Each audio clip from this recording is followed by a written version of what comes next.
Chapter 34 Animal Nutrition and the Digestive System Figure 34.1 For humans, fruits and vegetables are important in maintaining a balanced diet.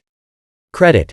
Modification of work by Julie Rybarczyk. Introduction All living organisms need nutrients to survive. While plants can obtain the molecules required for cellular function through the process of photosynthesis, most animals obtain their nutrients by the consumption of other organisms. At the cellular level, the biological molecules necessary for animal function are amino acids, lipid molecules, nucleotides, and simple sugars. However, the food consumed consists of protein, fat, and complex carbohydrates. Animals must convert these macromolecules into the simple molecules required for maintaining cellular functions, such as assembling new molecules, cells, and tissues. The conversion of the food consumed to the nutrients required is a multi-step process involving digestion and absorption. During digestion, food particles are broken down to smaller components, and later, they are absorbed by the body. One of the challenges in human nutrition is maintaining a balance between food intake, storage, and energy expenditure. Imbalances can have serious health consequences. For example, eating too much food while not expending much energy leads to obesity, which in turn will increase the risk of developing illnesses such as type-2 diabetes and cardiovascular disease. The recent rise in obesity and related diseases makes understanding the role of diet and nutrition in maintaining good health all the more important. Chapter Outline 34.1 Digestive Systems 34.2 Nutrition and Energy Production 34.3 Digestive System Processes 34.4 Digestive System Regulation 34.1 Digestive Systems By the end of this section, you will be able to do the following. Explain the processes of digestion and absorption. Compare and contrast different types of digestive systems. Explain the specialized functions of the organs involved in processing food in the body. Describe the ways in which organs work together to digest food and absorb nutrients. Animals obtain their nutrition from the consumption of other organisms. Depending on their diet, animals can be classified into the following categories: plant eaters, herbivores, meat eaters, carnivores, and those that eat both plants and animals, omnivores. The nutrients and macromolecules present in food are not immediately accessible to the cells. There are a number of processes that modify food within the animal body in order to make the nutrients and organic molecules accessible for cellular function. As animals evolved in complexity of form and function, their digestive systems have also evolved to accommodate their various dietary needs. Herbivores, omnivores, and carnivores. Herbivores are animals whose primary food source is plant-based. Examples of herbivores, as shown in Figure 34.2, include vertebrates like deer, koalas, and some bird species, as well as invertebrates such as crickets and caterpillars. These animals have evolved digestive systems capable of handling large amounts of plant material. Herbivores can be further classified into frugivores, fruit eaters, granivores, seed eaters, nectivores, nectar feeders, and folivores, leaf eaters.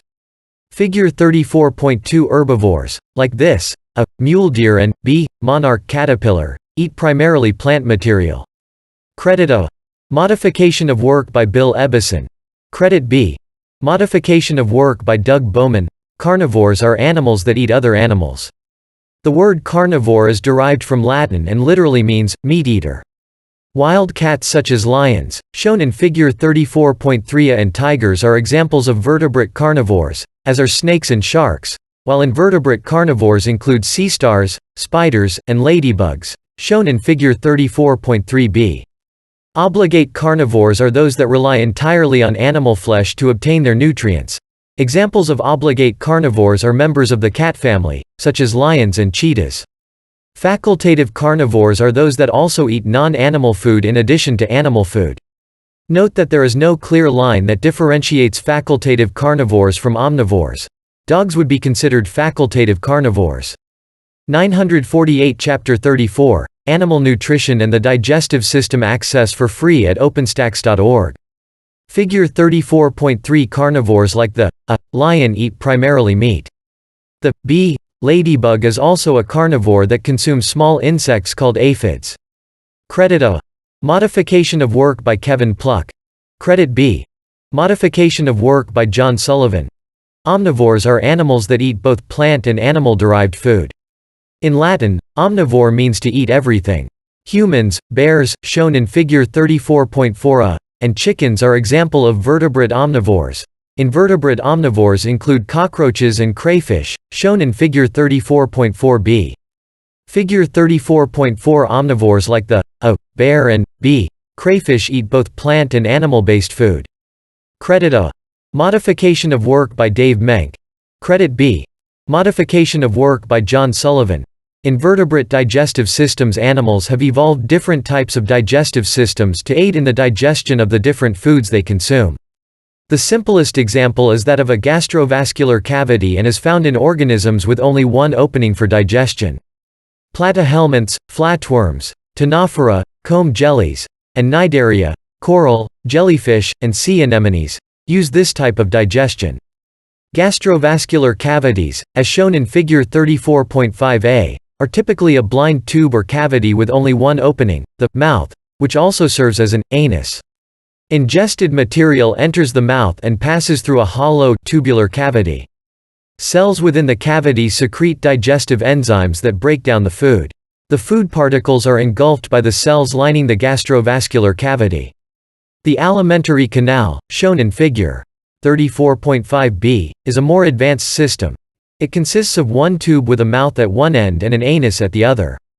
Earthworms are an example of an animal with an alimentary canal. Once the food is ingested through the mouth, it passes through the esophagus and is stored in an organ called the crop. Then it passes into the gizzard where it is churned and digested. From the gizzard, the food passes through the intestine, the nutrients are absorbed, and the waste is eliminated as feces, called castings, through the anus.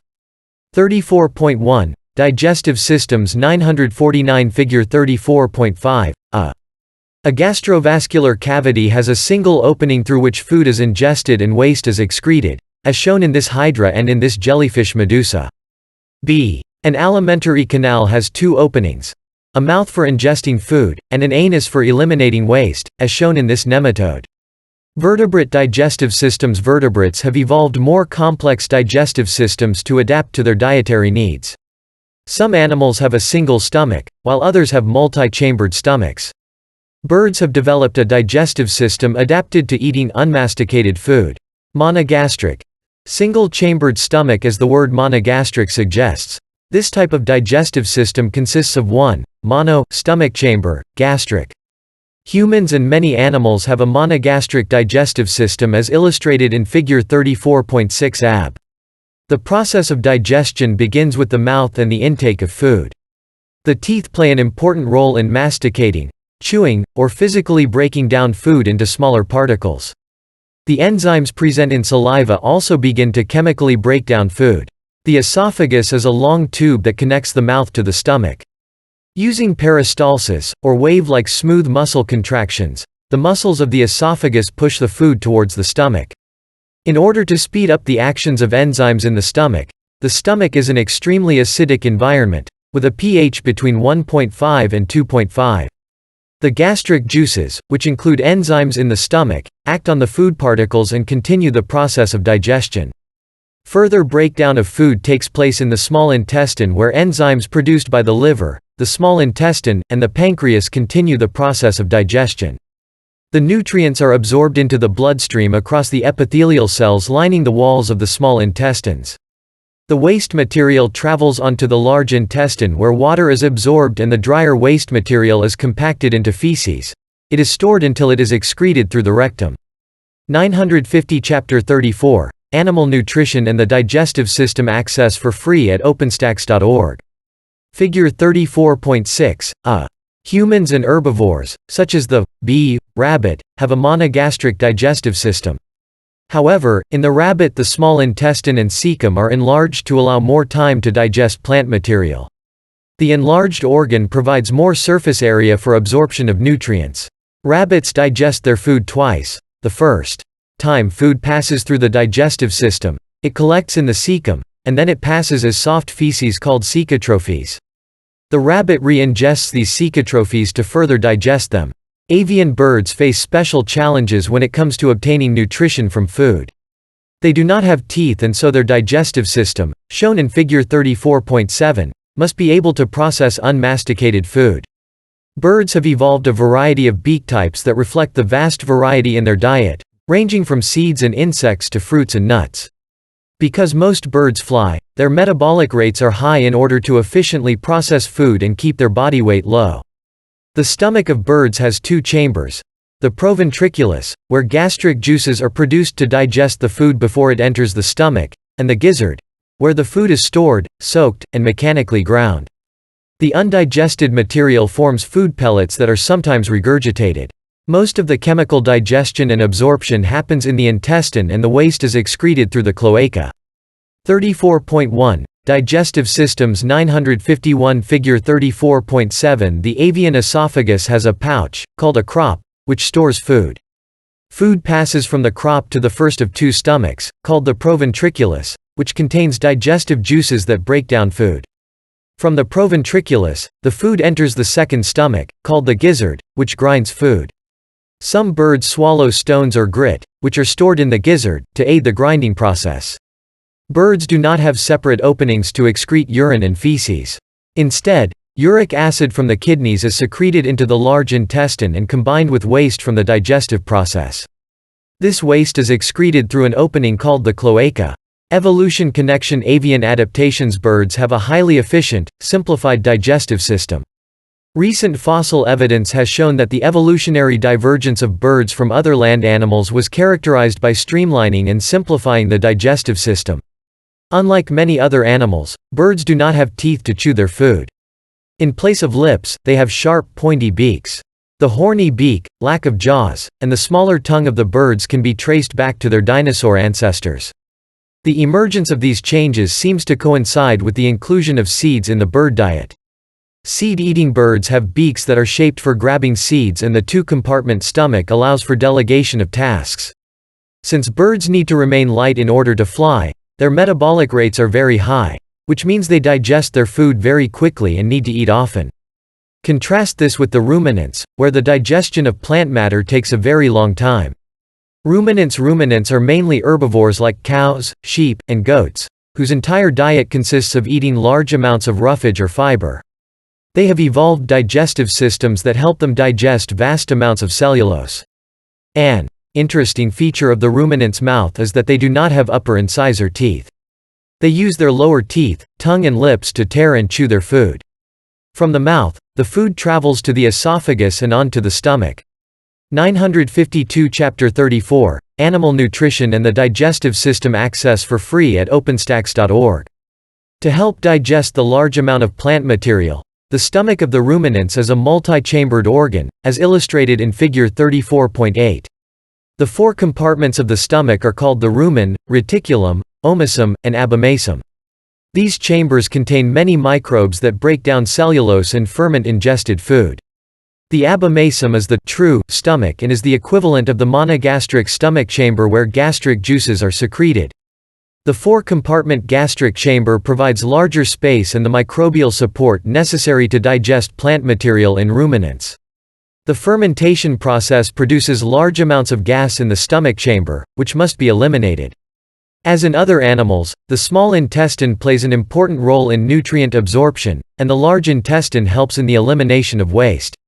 Figure 34.8. Ruminant animals, such as goats and cows, have four stomachs. The first two stomachs, the rumen and the reticulum, contain prokaryotes and protists that are able to digest cellulose fiber. The ruminant regurgitates cud from the reticulum, chews it, and swallows it into a third stomach, the omasum, which removes water. The cud then passes onto the fourth stomach, the abomasum, where it is digested by enzymes produced by the ruminant. Pseudo-ruminants. Some animals, such as camels and alpacas, are pseudo-ruminants. They eat a lot of plant material and roughage. Digesting plant material is not easy because plant cell walls contain the polymeric sugar molecule cellulose. The digestive enzymes of these animals cannot break down cellulose, but microorganisms present in the digestive system can. Therefore, the digestive system must be able to handle large amounts of roughage and break down the cellulose. Pseudo-ruminants have a three-chamber stomach in the digestive system. However, their cecum, a pouched organ at the beginning of the large intestine containing many microorganisms that are necessary for the digestion of plant materials, is large and is the site where the roughage is fermented and digested.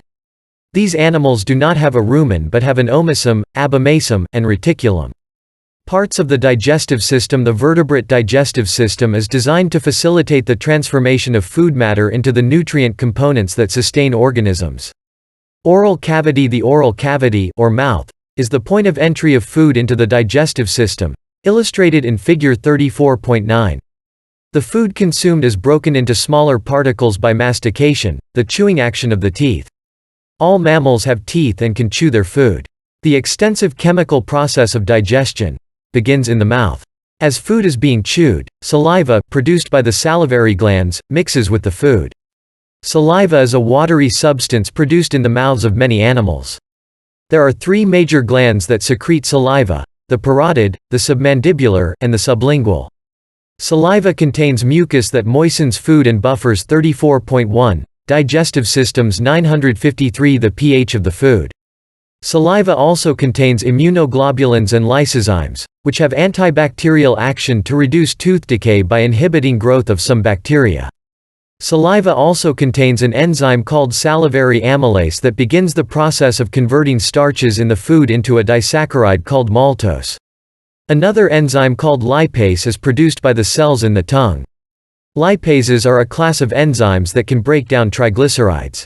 The lingual lipase begins the breakdown of fat components in the food. The chewing and wetting action provided by the teeth and saliva prepare the food into a mass called the bolus for swallowing. The tongue helps in swallowing, moving the bolus from the mouth into the pharynx. The pharynx opens to two passageways: the trachea, which leads to the lungs, and the esophagus, which leads to the stomach. The trachea has an opening called the glottis, which is covered by a cartilaginous flap called the epiglottis. When swallowing, the epiglottis closes the glottis and food passes into the esophagus and not the trachea. This arrangement allows food to be kept out of the trachea. Figure 34.9. Digestion of food begins in the oral cavity. Food is masticated by teeth and moistened by saliva secreted from the salivary glands. Enzymes in the saliva begin to digest starches and fats. With the help of the tongue, the resulting bolus is moved into the esophagus by swallowing. Credit. Modification of work by the National Cancer Institute. Esophagus. The esophagus is a tubular organ that connects the mouth to the stomach. The chewed and softened food passes through the esophagus after being swallowed. The smooth muscles of the esophagus undergo a series of wave-like movements called peristalsis that push the food toward the stomach, as illustrated in Figure 34.10. The peristalsis wave is unidirectional. It moves food from the mouth to the stomach, and reverse movement is not possible. The peristaltic movement of the esophagus is an involuntary reflex. It takes place in response to the act of swallowing. Figure 34.10. The esophagus transfers food from the mouth to the stomach through peristaltic movements. A ring-like muscle called a sphincter forms valves in the digestive system. The gastroesophageal sphincter is located at the 954. Chapter 34. Animal Nutrition and the Digestive System. Access for free at openstax.org. Stomach end of the esophagus. In response to swallowing and the pressure exerted by the bolus of food, this sphincter opens, and the bolus enters the stomach. When there is no swallowing action, this sphincter is shut and prevents the contents of the stomach from traveling up the esophagus.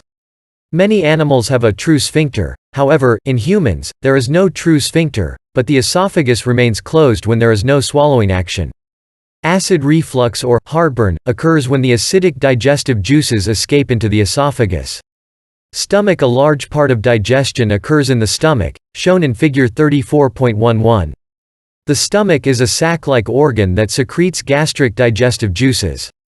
The pH in the stomach is between 1.5 and 2.5.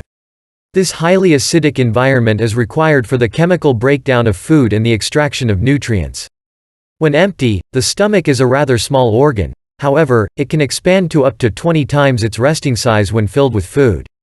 This characteristic is particularly useful for animals that need to eat when food is available. Visual connection. Figure 34.11. The human stomach has an extremely acidic environment where most of the protein gets digested. Credit. Modification of work by Mariana Ruiz Villarreal. Which of the following statements about the digestive system is false? A. Chyme is a mixture of food and digestive juices that is produced in the stomach. B. Food enters the large intestine before the small intestine. C. In the small intestine, chyme mixes with bile, which emulsifies fats. D. The stomach is separated from the small intestine by the pyloric sphincter. 34.1. Digestive systems 955. The stomach is also the major site for protein digestion in animals other than ruminants. Protein digestion is mediated by an enzyme called pepsin in the stomach chamber. Pepsin is secreted by the chief cells in the stomach in an inactive form called pepsinogen. Pepsin breaks peptide bonds and cleaves proteins into smaller polypeptides. It also helps activate more pepsinogen, starting a positive feedback mechanism that generates more pepsin. Another cell type, parietal cells, secrete hydrogen and chloride ions, which combine in the lumen to form hydrochloric acid, the primary acidic component of the stomach juices.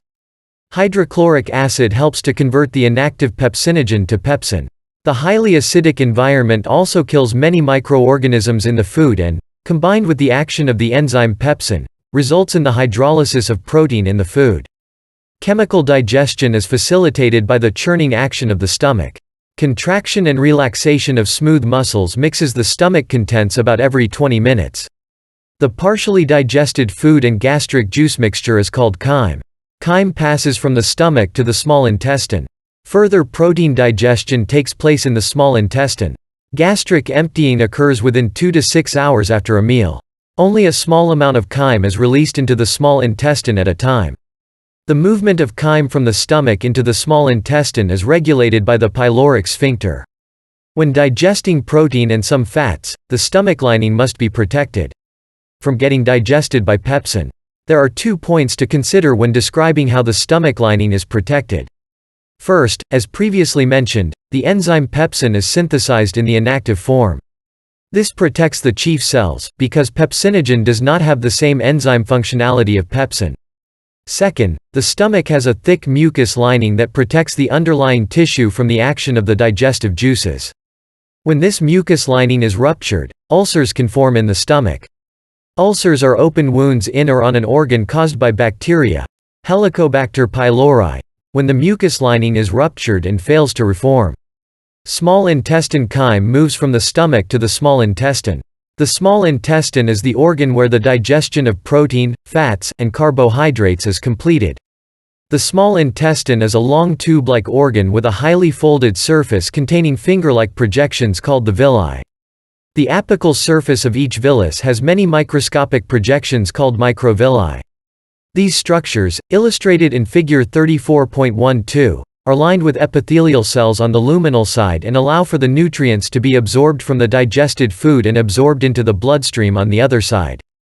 The villi and microvilli, with their many folds, increase the surface area of the intestine and increase absorption efficiency of the nutrients. Absorbed nutrients in the blood are carried into the hepatic portal vein, which leads to the liver. There, the liver regulates the distribution of nutrients to the rest of the body and removes toxic substances, including drugs, alcohol, and some pathogens. Visual connection Figure 34.12 villi are folds on the small intestine lining that increase the surface area to facilitate the absorption of nutrients.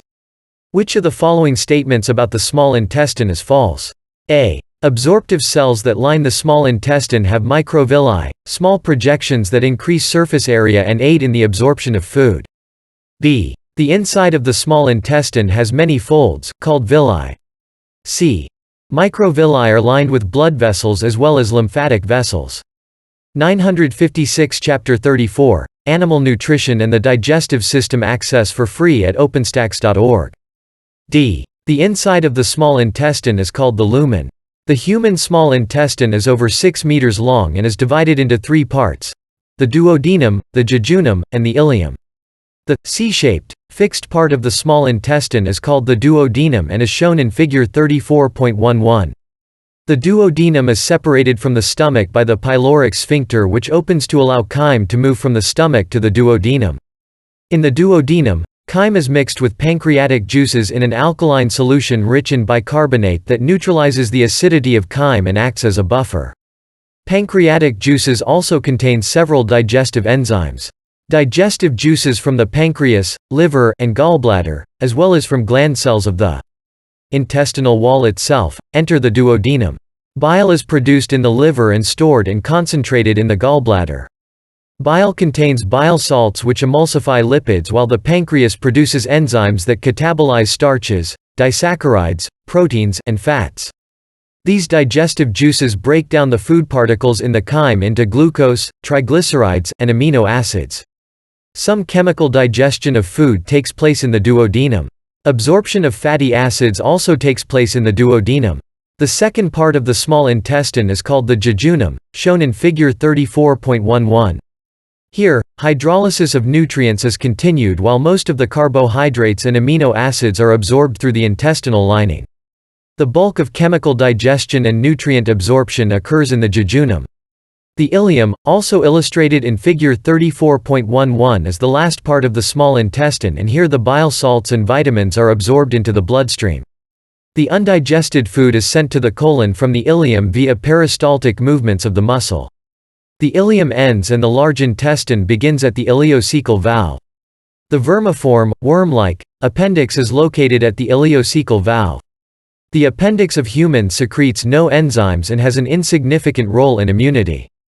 Large intestine. The large intestine, illustrated in figure 34.13, reabsorbs the water from the undigested food material and processes the waste material. The human large intestine is much smaller in length compared to the small intestine but larger in diameter. It has three parts: the cecum, the colon, and the rectum. The cecum joins the ileum to the colon and is the receiving pouch for the waste matter. The colon is home to many bacteria or intestinal flora that aid in the digestive processes. The colon can be divided into four regions: the ascending colon, the transverse colon, the descending colon, and the sigmoid colon. The main functions of the colon are to extract the water and mineral salts from undigested food, and to store waste material.